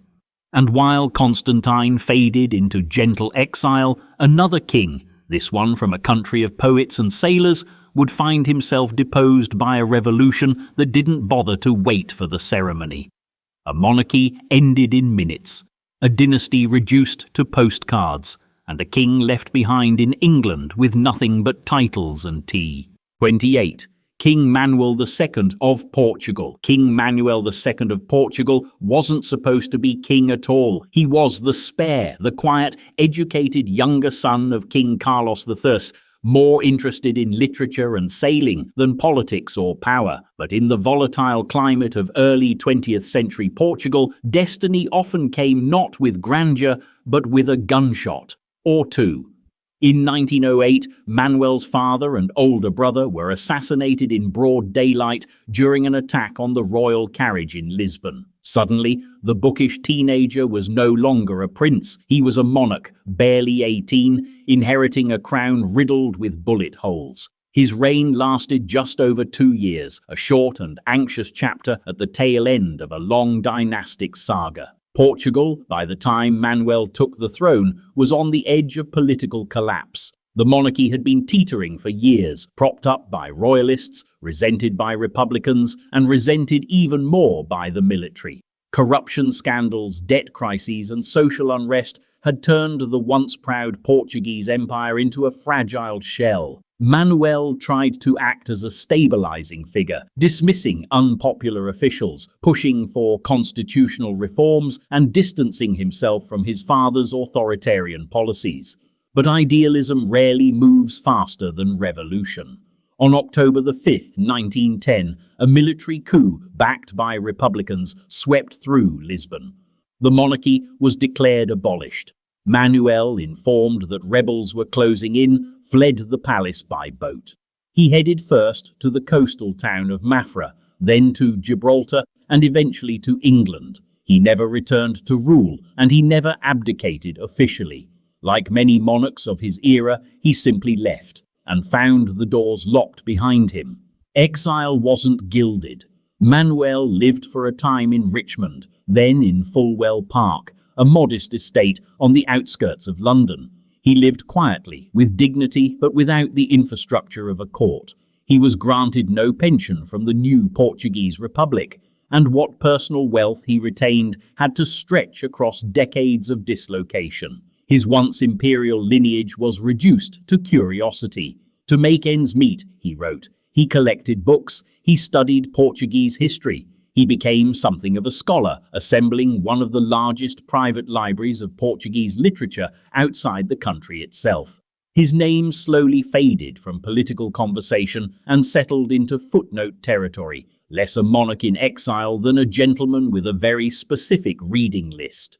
Despite his dethronement, Manuel remained loyal to his homeland. He never plotted a restoration, nor lent his name to any violent cause. He refused to be weaponized by monarchists or to publicly attack the republic that had replaced him.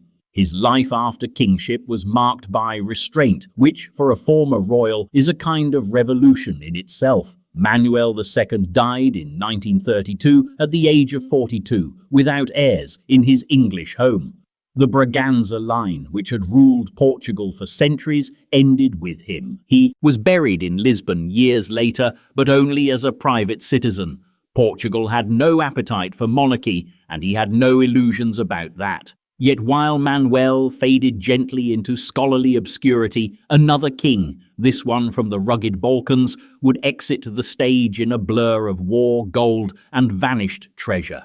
A self-declared monarch who fled with a fortune and died in a foreign land, surrounded not by courtiers, but by unpaid bills and unresolved questions. His name? Zog. His story? Even stranger. 29. King Zog I of Albania. If you've never heard of King Zog I of Albania, don't worry, he preferred it that way. A man with the name of a comic book villain and the survival instincts of a cat, Zog clawed his way up from mountain nobility to monarch, ruled a fractious little kingdom with swagger and suspicion, and eventually escaped into exile with a small entourage, a fading crown, and a rather disputed stash of gold. His story is part Shakespeare, part slapstick, and entirely Balkan. Born Ahmet Zogu in 1895, he emerged from a powerful landowning family in northern Albania.